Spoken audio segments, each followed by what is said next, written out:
ಇನ್ನು ಕನ್ಯಾ ರಾಶಿಗೆ ಹೋಗೋಣ. ಕನ್ಯಾ ರಾಶಿಯವರಿಗೆ ವಾರದ ಆದಿಯಲ್ಲಿ ಕೃಷಿ ಹೈನು ಕ್ಷೇತ್ರದಲ್ಲಿ ಲಾಭ ಚೆನ್ನಾಗಿದೆ. ಬಂಧು ಸ್ನೇಹಿತರಲ್ಲಿ ಆತ್ಮೀಯತೆ ಚೆನ್ನಾಗಿರುತ್ತೆ. ವೃತ್ತಿಯಲ್ಲಿ ಲಾಭ, ಒಳ್ಳೆಯ ಮಾರ್ಗದರ್ಶನ, ಆಹಾರ ವ್ಯತ್ಯಾಸ, ಧನ ನಷ್ಟ ಸೂಚಿಸ್ತಾ ಇದೆ. ಅದು ಮಾಂದ್ಯ ಕಾರಣದಿಂದಾಗಿ ಸುಖ ಸ್ಥಾನದಲ್ಲಿ ಚಂದ್ರ ಇದ್ದಾಗ ಲಾಭಾಧಿಪತಿ ನಿಮ್ಮ ರಾಶಿಗೆ, ಹೀಗಾಗಿ ಸುಖ ಲಾಭ ಅಂತ ಅರ್ಥ. ಹೀಗಾಗಿ ಮನಸ್ಸಿಗೆ ನೆಮ್ಮದಿ ಇರುತ್ತದೆ. ಪ್ರಯಾಣದಲ್ಲಿ ಒಂದು ಸೌಖ್ಯತೆ ಇದೆ. ಬಂಧು ಸ್ನೇಹಿತರ ಜೊತೆಗೆ ಒಂದು ಹರಟೆ ಅದು ಮನಸ್ಸಿಗೆ ಒಂದು ಸಮಾಧಾನ ಕೊಡುತ್ತದೆ. ಇನ್ನು ವರ್ಷಪುಡಿ ಅಂತ ವಿಡಿ ಅಂತಲ್ಲ, ಈ ವಾರದ ಆದಿಯಲ್ಲಿ ನಿಮಗೆ ಆ ಥರ ಚೆನ್ನಾಗಿದೆ.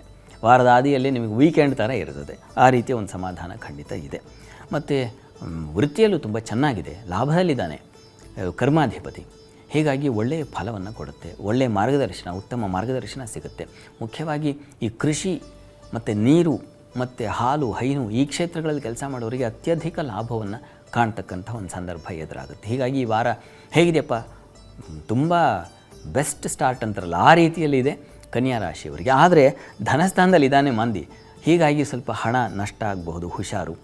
ಮತ್ತು ಒರಟು ಮಾತು, ಸ್ವಲ್ಪ ಕಹಿ ಮಾತುಗಳು, ಕುಟುಂಬದವ್ರ ಜೊತೆಗೇನೋ ಒಂದು ಜಗಳ ಆಗ್ತಕ್ಕಂಥ ಸಾಧ್ಯತೆ ಸೂಚಿಸ್ತಾ ಇದೆ. ವಿದ್ಯಾರ್ಥಿಗಳು ಬಹಳ ಮುಖ್ಯವಾಗಿ ಏನೋ ದೊಡ್ಡ ಕಂಪ್ಲೇಂಟ್ ಬಂದ್ಬಿಡೋ ಆ ಥರದ್ದು ಒಂದು ಸಂದರ್ಭ ಎದುರಾಗುತ್ತೆ. ವಿದ್ಯೆಯಲ್ಲಿ ಆಸಕ್ತಿ ಹೊರಟೋಗ್ತಕ್ಕಂಥದ್ದು ಈ ಥರದ್ದು ಇದೆ. ಹೀಗಾಗಿ ಫ್ರೆಂಡ್ಸ್ ಜೊತೆಗೆ ಸೇರ್ಕೊಂಡ್ರೆ ಪುಸ್ತಕಕ್ಕೆ ಬಂತಲ್ಲ ಮೂಲ ಕುತ್ತು.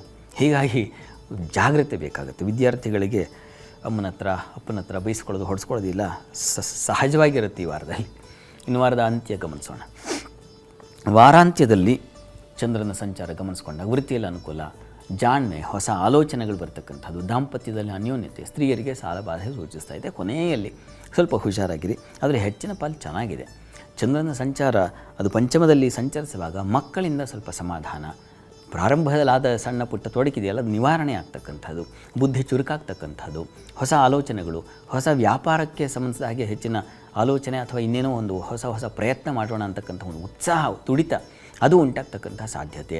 ವೃತ್ತಿಯಲ್ಲಿ ತುಂಬ ಚೆನ್ನಾಗಿರೋದ್ರಿಂದ, ಅದರಲ್ಲೂ ಶಿಕ್ಷಣ ಸಂಸ್ಥೆಗಳಿಗೆ ಅಲ್ಲಿ ಕೆಲಸ ಮಾಡ್ತಕ್ಕಂಥವ್ರಿಗೆ ಮತ್ತು ಬೋಧನೆ ಮತ್ತು ಯಾವುದನ್ನು ನಾವು ಸ್ಟೇಷನರಿ ಇತ್ಯಾದಿ ಅಂತೀವೋ ಅಂತಹ ಕ್ಷೇತ್ರಗಳು, ಅಂತಹ ವ್ಯವಹಾರದಲ್ಲಿ ಇರ್ತಕ್ಕಂಥವ್ರಿಗೆ ತುಂಬ ಚೆನ್ನಾಗಿದೆ, ಲಾಭದಾಯಕವಾಗಿದೆ.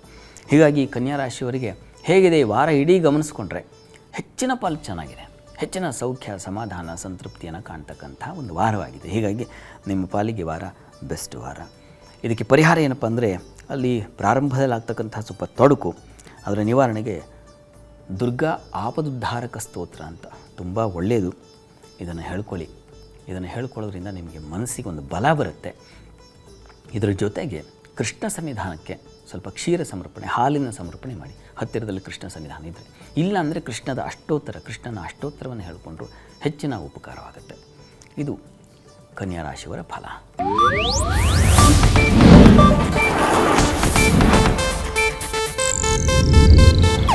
ಇದು ಏಷ್ಯಾನೆಟ್ ನ್ಯೂಸ್ ನೆಟ್ವರ್ಕ್ ಪ್ರಸ್ತುತಿ.